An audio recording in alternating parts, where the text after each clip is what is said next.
Welcome, tennis fans, to the 37th edition of Changeover Chat in the Tennis One app. I'm your host, Randy Master. Today's guest is one of the most influential and popular figures in the game. As a pro, he won 20 singles titles and rose to number 4 in the world in 1990. He reached the quarters of Wimbledon and the US Open. He won both the Grand Slam Cup and WCT finals. After his playing career, he coached Andre Agassi, Andy Roddick, and Andy Murray, among a few others. He is now a tennis analyst on ESPN. He played college tennis at Pepperdine and is a native of Oakland, California. He's also the author of 2 books, Winning Ugly and I've Got Your Back, which are right here. Brad, I didn't just buy them, I had them. And I just want to welcome Brad Gilbert. It's an honor speaking with you. I've always been a big fan. Good morning. How are you today? I'm very good. So I want to go to 1982. You make it to the finals of the NCAA tournament at Pepperdine. At that time, did you lose to one of the Leaches? Was it Mike Leach? Yes, unfortunately, I did. 1982, I lost to Mike Leach. And that year was the first year that it went from best of 5 to best of 3. And still to this day, I'm annoyed that I let that match get away. Right. I think I had 5-4 in the first. I had a couple of set points, and I lost like 3-3 all games in a row. He served really big, and he toughed me out like 5-3. But was very annoyed that I let that match get away. Yeah. Well, you finished your career at Pepperdine. At that time, did you think, I mean, there were a lot of great players on the tour, to say the least, at that time.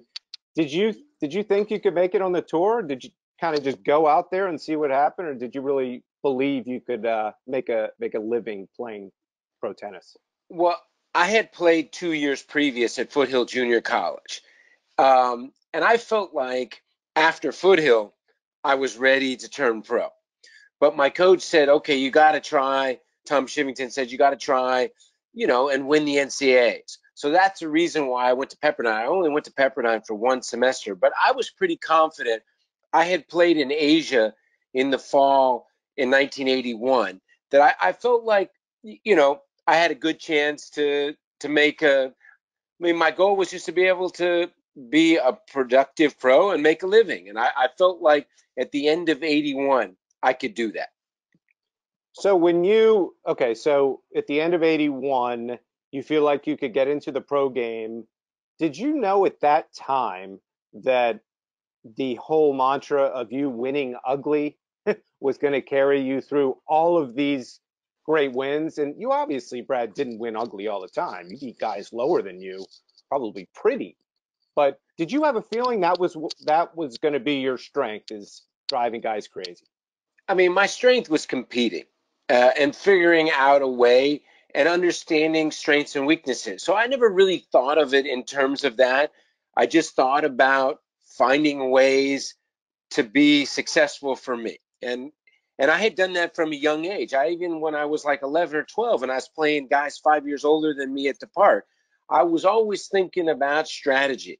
That's kind of something that I thought about. I didn't really think about it as winning ugly or losing pretty, winning pretty. I just was thinking about my opponent's strengths and weaknesses a lot.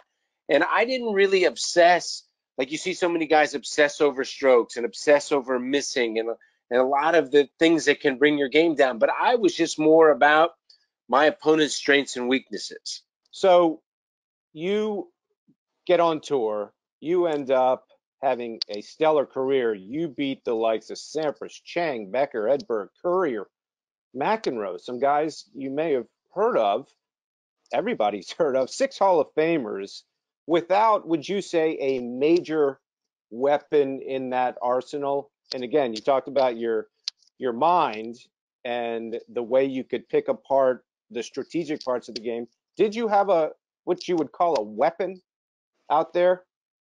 Um, I wish I had more. I mean, you always feel like that you could have done better. I mean, my biggest strengths were my movement and my forehand approach and my forehand.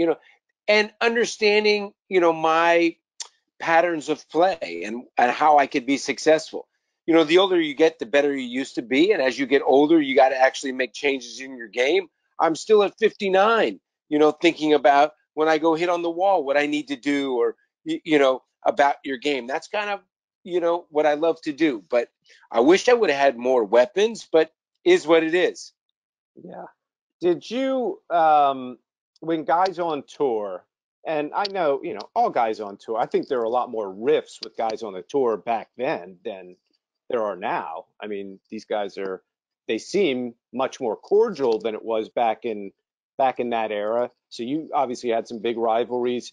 Did you ever get offended if somebody called you a pusher or whatever? Not a hack. You weren't a hacker. But you were a pusher in the sense that you would drive guys crazy because you would get every ball back in play. Were you offended by pusher? Well, first of all, back in the day, nobody had an entourage with them. And even if you Right. didn't like somebody, or you had an issue with somebody on court, you know, there might be a time that you're playing an indoor tournament. They have one court, no practice course. You actually got to warm up with somebody that you think is an asshole, you know, and that happened many times. Um, and it's funny. Somebody asked me the other day about, matches in the 90s. Did you watch and what did you think of what commentators said about you? And I said, first of all, in the early 90s, there wasn't tennis on TV like it is today. And and a lot of people really would get upset, or they have thin skin about what people would say about you. If somebody says that about you, that you're a pusher, whatever, that's their opinion. And I heard it all the time when I was like 12 or 13 at the park. But that's part of being competitive. Yeah. And that's part of, just because somebody says something doesn't mean that you have to take it literally, or you can take it as fighting words. Okay, great. You think I'm a pusher, but I'm a good pusher. Right. So, so you're nearing the end of your career. I'm fast forwarding a bit. You end up at a dinner in Key Biscayne with Andre Agassi and Perry Rogers. You order a couple of Bud Ices. Brad, who drinks Bud Ice? I mean, was that? I did. I did for like 30 years. I love it. Then they had a little penguin logo, little higher alcohol, a little less calories. Um, and at that point, actually, I didn't think I was nearing the end of my career. I knew that I was on the backside, but I didn't know that I wouldn't be playing for another couple of years. Um, Right. and it just kind of was one of those things that I felt like after that dinner and that night, I told Andre I could help him. And then that next morning, we warmed up and we both played. And I was actually ranked at that point a little bit higher than Andre. I think I was about 25 and he was about 30. But I knew that he should be doing way better. Right. So you must have impressed them at dinner for sure. Maybe not. I heard that when Perry Rogers ordered chicken parmesan, or I read this, he ordered chicken parmesan. You're like, no, no, that's not how you order it. I don't know. You said something like the chicken should be separate from the. You might not remember any of this, but I've been doing some research. But regardless, it was a great interview. You started working with Andre. What made you believe when kind of as you had obviously watched him during his career, and then when you saw him that morning, what made you believe that you could really help Andre in a significant way? What was it about his game and how you thought you could break it down? Well, firstly, I didn't know it was an interview. I just felt like, I had played him 8 times and I understood his game really well from a strength and weakness standpoint. And I just played him a couple of weeks before. So I had a really good understanding of his game. And I felt like there were some areas of his game that he could utilize a lot more. And I just told him basically at the end of that night, I think I can help you get to where you want to go. And let's start tomorrow morning. Right. And then like at the end, they were like, fine. And I just felt like that Andre's shots, sometimes he tried to be too good. He tried to be too fine. I said that most of the time, if you're at 95% mentally and 50% physically, you'll win a lot more matches than if you're 90% physically and 50% mentally. And I think that Andre would get frustrated trying to be too good. And I said in tennis, you only got to be a little bit better than your opponent. And with your shots, you can be better day in and day out. Just got to be a little bit better. That's it. Yeah. Well, as far as being a little bit better, you and Andre talk about 1999 quite a bit when he made that huge run at the French. There was some stories about his personal life going on at that time. Why didn't he why didn't he want to go to the French in the first place? Because I knew you had to kind of get him in that mindset. Well, 1998 was a comeback year after a down year in 97. And he played really well, but unfortunately, he didn't peak and play well at any of the majors. So I think 99 was a big emphasis that slams, were going to be paramount. And this was an opportunity. So he had been troubled by a shoulder since Hong Kong, which was like in April. And then when we came to the clay, it was bothering him again. Then he lost early in Rome. We went to Dusseldorf, and he decided to play there. The week before the tournament, he's playing his first match. It's cold. It's damp. Shoulder feels like shit. He retires, and he says, "That's it. I'm shutting it down until Washington." And I'm like, no, that means no French, no Wimbledon. And literally the next morning, we're on the plane back home, and he's like, "I'm going to Vegas. I need 6 weeks to regroup, and then we'll get ready for Washington." And I keep telling him no. And I phone Marcia, who's still with him today, this incredible lady, his assistant, and I say, "Don't pull him out. Cancel his flight when we get back to San Francisco, his private plane going to Vegas. We're going to go to my house, and then we'll get some treatment for like 4 or 5 days and see if we can at least be right to where we think about going to Paris." So we get back to San Francisco, and I tell him that's the plan. And he's like, "No, I'm going back to Vegas." And like, then he called Marcia, and it's like, "No, the plane is canceled." So we went to my house for 4 days, and he got treatment for 4 days on the shoulder twice a day. Didn't hit a ball until Friday afternoon. We hit for like 10 minutes, and he said, I feel okay. We left on Saturday, got to Paris on Sunday. And crazy, we didn't even get a Monday start. And so he just had one hit in Paris on Sunday and had a really tough test on Monday. That's, I felt like I did my best coaching just to get him there. And it didn't look good from day one once we started. Yeah, that was Squillari who he joined the Scolari, first. he was down 6-4, maybe it was 6-3, 3-1 a break. He's on my side. He walks over to the corner and he goes, "We came back for this shit."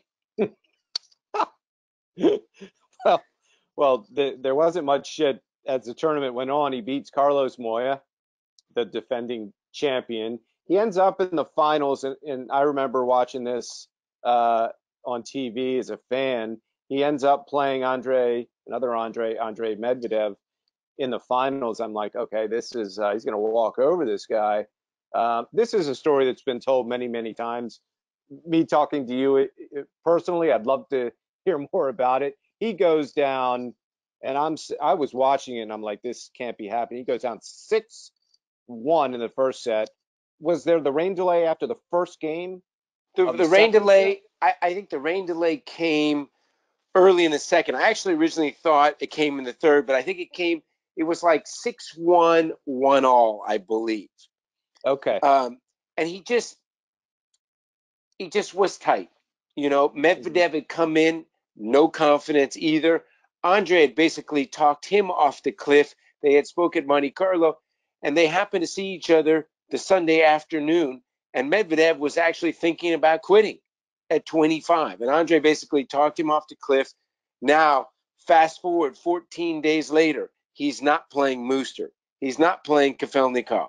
He's playing a guy ranked 100. But, and this is a title that he had lost in 90 and 91, where maybe he was a big favorite in both of those. And he just got, I'm not going to say overwhelmed. First of all, the guy was playing great ball. Mm-hmm. But we were lucky to get a little bit of a rain delay, and I could just kind of talk a little, sense into him. It was only like a minute and a half rain delay. I told him, just go out there guns blazing and do what you've been doing the last 14 days, and that's all you can ask for. And he kind of, early in the third, when he was down 2-0 and he was struggling, the French crowd really took him in. And I think that when he won this game at 4-all in the third, he was serving 4-all, 30-15. He doubled, missed his first serve. I'd never seen him double twice in a row. Right. Hits his second serve on the back of the line, comes in on a bit of a wing and a prayer on a second ball, and makes an outrageous backhand low volley up the line. Somehow, then boom, he holds, and then he trotted over to his chair. Gilt kind of tapped me on my leg at that point, and it was like, match on. And from that point on, the next game he broke for the first time in the match, and I've never heard a French crowd ever get behind an American like they did that afternoon. It was incredible. And Brad, a lot of times I'll go on YouTube, that moment, and I was a big Andre fan, that moment when he lifts that trophy in Chatrier, I'm starting to tear up when I when I think it's just, it was such a, you know what I'm talking. I mean, it was just such a moment because he kind of took a deep breath and held it up, and it was phenomenal. I think for us, obviously 97 was that year where he fell off the cliff. And at the end of October, I told him if he rededicated himself, the game hadn't passed you by. I said, 18 months, you can climb back to the top of the mountain. And I think that moment, I think he was reborn tennis wise, and he was going to make the most of this opportunity. And I think that was one of those moments I'll never forget. Yeah, I'll never forget it either. You end up parting ways with Andre. I know you're still great friends with him, and that was amicable. And at some point, you go your separate ways. You started working with Andy Roddick, coached him to a U.S. Open title. One thing I'll never forget is I think the first time you worked with Andy, you told him to lose the visor. So Brad, I brought out these. I've got 10 visors. Here's my Fed visor. What the hell is wrong with a visor? Well, you know what's funny is, how old are you, Randy? I am 50. 50. Okay. Dudes with good hair want to wear a visor. Show me a bald dude that wears a visor. It's a bad look for a guy to be wearing a visor. Not only was Andy, for the first practice, I'm just getting to really meet him. I don't know him that well. We're starting at Queens. It's raining. We're going to practice indoors. He's not wearing a visor. He's wearing it backwards and up, and he's got hair gel in his hair. And I was mortified by this look. I was like, dude, get yourself a trucker hat or a proper hat. I'm not going to practice with you wearing that visor. And he kind of looked at me and got rid of the visor, put on a regular hat, and then he proceeded to tell me that I never win a match on grass. I can't even beat a British wild card. And I'm like, okay, you got a big serve, you got a big forehand, you should be fine on grass. And he kept telling me, nah, we'll be fine once I get to the hard courts. It's funny how we started, but as it turned out, he won that tournament. Yeah. And then, so you have a good run with Andy Murray. Then had you started working for ESPN when you were working with Andy, or was that after? I got the phone calls literally within like 12 hours. I got the phone call first, I believe, from ESPN about you want to come work in Wimbledon, 2003. And then I got the phone call from Andy that literally you want to help me out. And first, my daughter, I was out helping my wife with. I had a bunch of bags of dirt on the truck, and it was a really hot day in late May. Um, he had lost first round of the French, and I was taking him out to her garden. And my daughter at the time maybe was 5, maybe 6. She hung up on him. My dad's not here. I think he called back a couple of times. I didn't even have a cell then. She hung up on him a couple of times. And finally, she went out to the garden and said, this guy called a few times. That was about all I knew. And then Right. literally, I spoke to him later that afternoon. And I literally, about 2 hours later, got on a plane and flew to London. And how that relationship, it didn't last long, but it seemed like I don't know, it seemed like you guys were a match that should have worked out, and you probably it did work out for a bit. We had, Um, I thought we had a great run for 18 months. He yeah, finished 2003 1. He finished 2004 number 2. But Andy decided to go in another direction. Sometimes, you know, life takes different, turns. Um, and that was that. I actually now we're totally fine. We get yeah, along really well. Um, but one thing unique about tennis as a coach, your player is the boss, and sometimes a lot younger. And if he doesn't feel the relationship is growing, then he has to make that decision. And I'm always okay with that. yeah. And you, so you move on to ESPN, and that's been how most American tennis fans and tennis fans around the world see you now.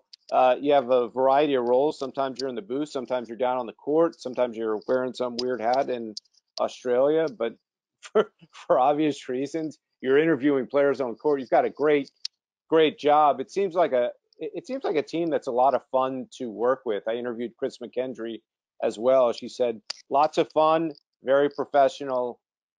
Uh, she loves it, and I'm assuming you feel the same way with that group of folks. Well, I've been very fortunate enough to work with ESPN since 2003, and it's an incredible team. There's an amazing, support, behind the scenes that make us look good, and not to mention our entire team. I have lots of great friends. You feel like you're a part of a team. Chris McKendry, you talked about, is just a wonderful person, so professional, and I had the chance initially when I started in that Wimbledon of 2003 to work a lot with Chris Fowler, who's an amazing person and just a great person to work with. So I've had, so many great people to work with there, and it gives me another vehicle to be involved with. I still do some coaching here in Malibu. I'd like to think of it 59 years young that I've been involved in this game for 56 years since I've been 3 years old. And God willing, I'll be involved until I'm in my 90s. I still love going out hitting. I still love going out watching and, being there's nothing better than being involved in a great match, sitting courtside with sweaty palms, not sure what's going to happen next. And I'm getting to watch this great match, let alone being part of the broadcast. Yeah, and I have to ask you, and you don't have to answer if you don't want to. I mean, this isn't like a zinger, but you and John didn't get along on tour. It was documented. I read a lot last night. It, it seems like things have thawed out over the years. I mean, you have to work with him day in, day out at a slam. Are things pretty good with you and John? It seems like it. Absolutely. I mean, just because if things happen when you played, like I'm 59, he's 61. I mean, if we're still feuding over matches that happen, I mean, the last time we played was over 30 years ago, Yeah. and listen, I wish some of them could have been different, but is what it is. I'm not one of these. I'm not, obviously, the older you get, you wish you actually forget wins. You only remember losses, but you wish you could change some of the losses, but it's not reality.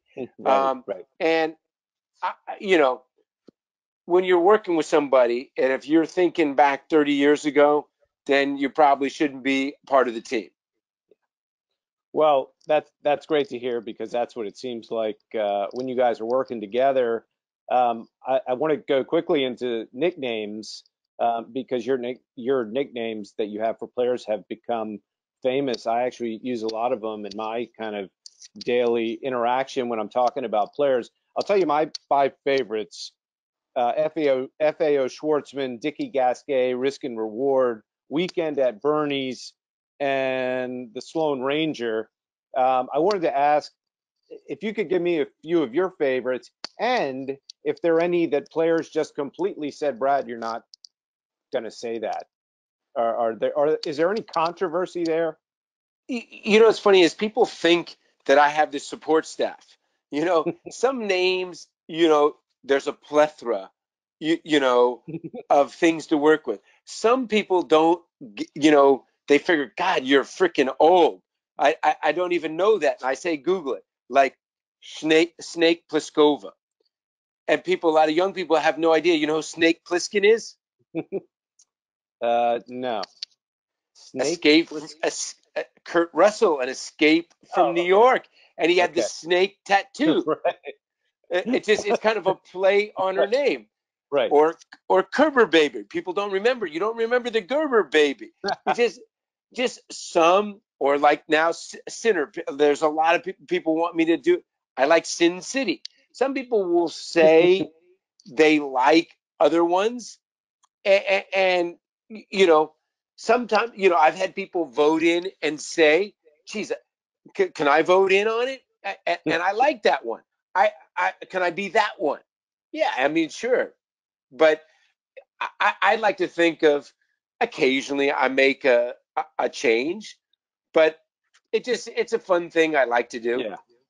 Yeah, I love it. And, Chris Berman is still, one of the gods of nicknames, but I think you've made it, you're obviously the nickname guy of tennis. I love to But hear some him. of them, but some of them will have their own real nicknames that people call them. Right, But right, it's just like how I kind of see it on the play on words, keeps things light and interesting, the way Twitter should be. You know what I tend to do it. I don't do it when I'm actually some of my fellow broadcasters. I've rubbed off on them, but I tend to do like more of the nicknames when we're riffing on highlights, but not right, when you're calling a match or sitting courtside, unless like everybody refers to Djokovic as Joker, you right. know, or if something like that where somebody's totally known as that, I won't probably refer to them by my Twitter nickname when I'm calling a match sitting courtside. Right. You're not going to use Fed fan sitting No. courtside. Or now he's RF 2.0. Oh, okay. It's an interesting one. Well, I didn't know that. Did you? Is that Yeah, I exclusive? just no, when he won his 20th, I went to like RF 2.0. I figured, Fed fans give him something else, so we go to Right, RF 2.0. And now he's right. got his RF logo back. So Oh, he got exactly. That happened yesterday. So, last thing, Brad, and I'll let you go. You've been very generous with your time. I spoke with Chris McKendry. She came on my show. We talked about her Eagles for a little while. That's not a pretty subject at all. Um, you're a Raiders fan, I know from Twitter, and plus I know where you're from. Uh, let's take a look at them. 43-6 loss to Atlanta last week. Derek Carr turned into a human fumble machine. That was atrocious. And as John Gruden would say, knock on wood, if you're with me. um, well, at least Chris McKendry's Birds won the Super Bowl about 4 years ago. My Raiders haven't won now since I believe '83, not my son's lifetime. So I hope in my lifetime my son gets an experience. He hasn't seen the A's. Got to see the Warriors win 3 times, which is amazing. But you know what? In tennis, if you get routed 6-1, 6-1. How do you get up and play next week? Does a 1 loss become a 5 loss when, so it was an atrocious effort.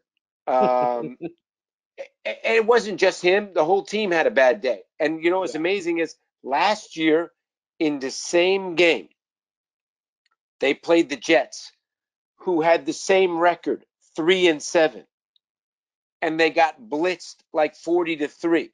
So 2 years in a row on the 11th game to a bad team, the Raiders got blitzed, and both times 6-4 records.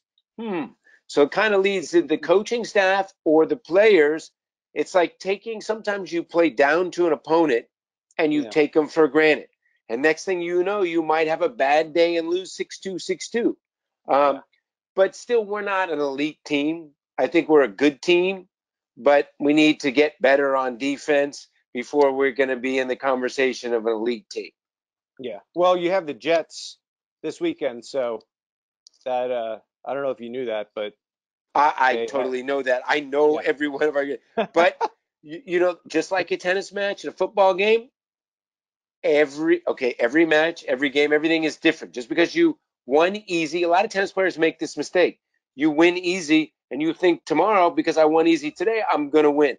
Same in football. Just because you lost easy in a match 2-2, the last time you played somebody doesn't mean you're gonna lose it. So that's how I always think. So on Sunday is a new opportunity, and Yeah. how you make the most of it. It's just like a tennis player. How you make the most of your next match. Well, I think the fact that you brought in tennis and football, there are a lot of similarities there, and that's why you're the mind that you are when it comes to sports and being an authority on the mental game on both sides. So I really want to thank you for coming on, and luckily your roof didn't get any repair I while we mean, were doing knock the on interview. wood. I did before we started. I heard the drilling for like an hour. I haven't heard it, and I guess I gotta tell you, you got a couple of cool. Got the REM in the back. You got the Mac there. You got some nice. What? I- I'm just in the closet right now. I was like down in the basement to be in like the quietest room. So normally, like my background might look a little better, but I was going for safety first. Right. Oh yeah. This is the man cave, and most people in my generation love the REM. They recognize the Mac I think it's when he beat Vetus, maybe. I believe that was That's this 79 Open. yeah, yeah. That's my So guess. and that, yeah. So anyway, thanks for liking my man cave, and And have I a great really afternoon. all right. Thanks so much, Brad.